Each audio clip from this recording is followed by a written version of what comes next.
E aí, sabe aquela história que todo mundo fala sobre dinheiro? Aquela de que o mais difícil é juntar os primeiros 100 mil reais e que depois disso o jogo vira e tudo fica mais fácil? Pois é, hoje a gente vai colocar um ponto final nessa história. Vamos botar os números na mesa para descobrir se isso é verdade ou só mais um mito do mercado financeiro. Então, essa é a grande pergunta, né? Bater a meta dos 100 mil significa que agora o dinheiro vai trabalhar sozinho por você? Que a sua vida financeira vai dar um salto? Bom, sendo bem direto, a resposta é não, e eu vou mostrar exatamente o porquê. Ok, vamos direto ao que interessa, os números. Imagina só, você ralou, economizou e finalmente juntou seus 100 mil reais. Aí você investe esse dinheiro e consegue um retorno de 4% ao ano, acima da inflação, tá? O que, convenhamos, já é um resultado excelente. Sabe quanto isso dá por mês? R$ 333. E o que dá para fazer com R$ 333 na vida real? Sendo bem honesto, quase nada. Esse valor não paga nem as contas mais básicas de uma casa. Sim, claro, é um começo. Mas está anos-luz de ser aquela tal virada de jogo que todo mundo promete. Agora a gente entra na parte que não mente, na parte que não tem opinião, a matemática implacável. É aqui que a gente vai ver o que os números mostram de verdade, na prática. Olha, presta muita atenção nesta tabela porque ela é o coração da nossa análise. A gente parte daqueles 100 mil reais e simula o que acontece em 20 anos se você adicionar 1.000, 2.000 ou 3.000 reais todo santo mês. Repara que mesmo no melhor cenário, guardando 3.000 reais por mês sem falhar, leva quase 2 décadas para passar de 1 milhão de reais. O crescimento é bem mais lento do que parece. E agora, olha só que maluco de onde vem o dinheiro depois de 20 anos. Aqueles 100 mil reais do começo, eles são menos de 8% do total. O seu esforço, o dinheiro que saiu do seu trabalho todo mês, representa mais da metade de tudo. A conclusão aqui é clara. Por muito, muito tempo, o seu suor é infinitamente mais importante do que a tal mágica dos juros compostos.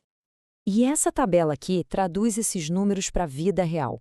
Com 100 mil reais, sua renda passiva talvez pague a conta de luz e a internet. Com 500 mil, ajuda a complementar a renda, mas não sustenta ninguém. A conversa só começa a mudar de verdade, de cobrir um custo de vida básico, quando a gente chega perto de 1 milhão de reais. Antes disso, é só um extra. E se a matemática já foi um baque, se prepara, porque agora vem o segundo choque. Vamos falar da barreira que existe entre um plano bonito na planilha e a dura realidade socioeconômica do Brasil. E aqui a gente chega na pergunta que vale ouro. Quem, no Brasil de hoje, consegue de fato poupar 3 mil reais por mês? Porque todas aquelas contas que a gente fez dependem de uma capacidade de guardar dinheiro que, vamos combinar, é uma realidade para pouquíssimas pessoas. E aqui está o retrato dessa realidade sem filtro. Este gráfico mostra que 80% da população poupa menos de R$ 500 reais por mês, isso quando consegue poupar alguma coisa. A capacidade de guardar mais de 3 mil reais por mês é um privilégio restrito a apenas 5% dos brasileiros. Então, o ponto crucial é esse abismo. De um lado, a gente tem a necessidade matemática de aportar valores altos para poder sonhar com independência financeira. Do outro lado, a gente tem a realidade de que 80% das pessoas não conseguem poupar nem um sexto do que seria necessário. A conta, para a maioria, simplesmente não fecha. Ok, eu sei. A realidade é dura. Mas é encarar essa realidade que liberta a gente. Agora, com os pés no chão, a gente pode traçar um plano que funciona de verdade. Vamos ver como seria esse mapa. Em vez de mirar num número mágico, a gente tem que pensar na jornada em fases. Fase 1 até os 100 mil. O objetivo é só um, criar o hábito de poupar, mais nada. Fase 2 até 500 mil. O foco é total em aumentar os aportes, é trabalho duro. A terceira fase, do crescimento, é quando os juros finalmente começam a fazer uma diferença real. E a independência? Bom, essa só chega de verdade depois do primeiro milhão. E tem como acelerar esse processo? Tem sim, mas o segredo não é caçar investimentos milagrosos. O segredo é focar no que a gente pode controlar, o quanto a gente guarda. Olha o impacto disso. Aumentar o aporte de 2 mil para 3 mil por mês pode economizar 5 anos lá na frente. O jogo é sobre aumentar sua capacidade de poupar, e não sobre sorte. E a gente chega na conclusão. Entender essa verdade inconveniente não é para desanimar, muito pelo contrário. É o que nos liberta de expectativas irreais e nos permite focar no que realmente funciona. Então, vamos resumir os mitos que a gente destruiu hoje. Primeiro, Os primeiros 100 mil são os mais difíceis. Não são, eles são apenas o começo.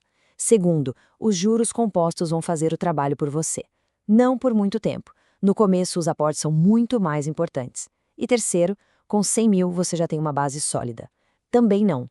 A renda gerada com isso é praticamente irrelevante. Então, se não são os 100 mil, qual é o verdadeiro marco? É o primeiro milhão. É aqui que o jogo realmente começa a virar.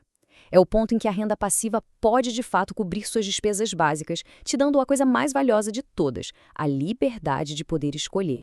E essa é a conclusão mais brutal de todas. Para a grande maioria das pessoas, dadas as condições de renda e o custo de vida no Brasil, a independência financeira como é vendida por aí não é apenas um desafio, ela é, na verdade, uma impossibilidade matemática. E para fechar, fica esta reflexão. Falar sobre o destino, sobre a independência financeira, é fácil. O difícil é a gente reconhecer que a grande maioria da população não tem os recursos nem para começar a viagem. A discussão precisa ser mais honesta, mais realista e, acima de tudo, com muito mais pé no chão.